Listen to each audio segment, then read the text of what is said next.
Ayan, nagsasaing na ako ngayon.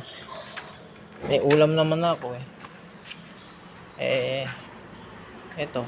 Bumili ako ng tubig dyan sa harap na tindahan sa labas. Hiniram ko lang yung galon na yan. May sarili kong ganito, hindi ko dinala. Nasa Santa Maria, Bulacan. Ano sa IPDR? Ganyan ang tatak nun, di ba? Oh. Kasi dito ko binili yun eh. Sa tindahan ko sa kung binili ito. Hiniram ko lang yung galon na susoli ko sa kanya. Pero sinaing ko. Full charge na yung flashlight ko.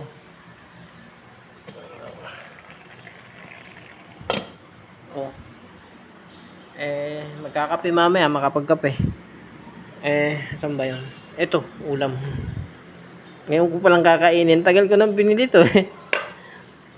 Oh, ayan. Noong una, dyan ako natutulog sa sopa na yan. Ngayon, di na sa sahig. Mas gusto ko din sa sahig.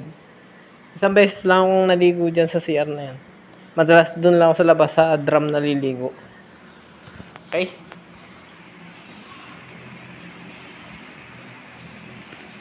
Ayan, painting ko. Baka gawin ko ngayon. Para makarami-raming gawa. Isang linggo na ako rin eh. Basta, gagawa ako ngayon ng painting kahit gabi. Para, oo.